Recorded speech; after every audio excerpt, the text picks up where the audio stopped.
কোনোদিন সাহস হইল কোনো। আপনার বিয়েটা আসলে আমি ভেঙে দিয়েছি। বলছিলাম না আমার কপালে অ্যাসিড মারা, পোড়া কপাল।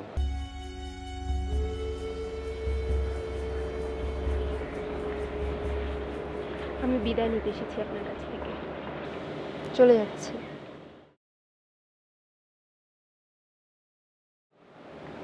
আচ্ছা। আমি খুব সরি।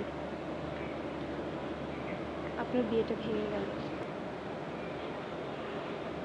এটা আপনি কি করবেন, আমি বা কি করব? বলছিলাম না আমার কপালে অ্যাসিড মারা, পোড়া কপাল।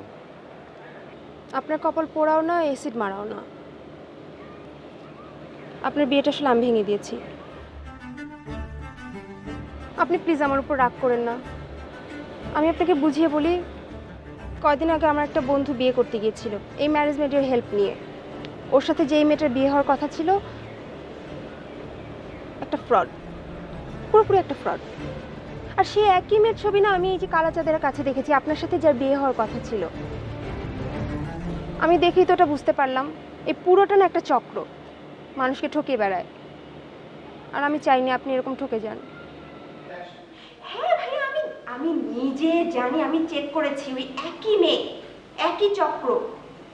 আমি অ্যাড্রেস পাঠিয়ে দিচ্ছি, আর ওই মেয়েটার ছবিও পাঠিয়ে দিচ্ছি, ভিকটিমের ছবিও পাঠিয়ে দিচ্ছি আপনার কাছে। এই জন্য আর আপনাকে জানানোর মতন সময় ছিল না হাতে। আমি ফোন করে দিয়েছি পুলিশের কাছে। সরি। না ঠিক আছে, আপনি খামাখা ক্ষমা চেবেন কেন? তাহলে তো আপনি আমার উপকারই করছেন, নাহলে তো আমি সর্বশান্ত হয়ে যেতাম। আপনি ভালো থাকবেন।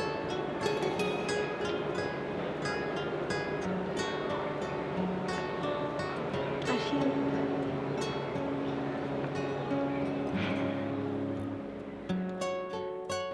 কথা বলতাম আপনার।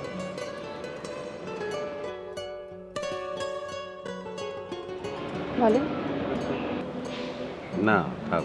না থাকবে কেন, বলেন না। না আপনি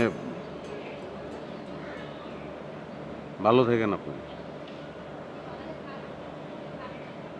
হয়তো কিছু বলার ছিল, কিন্তু সাহস নাই তো। কোনোদিন সাহস হইল কোনো। ভালো থাকেন আপনি।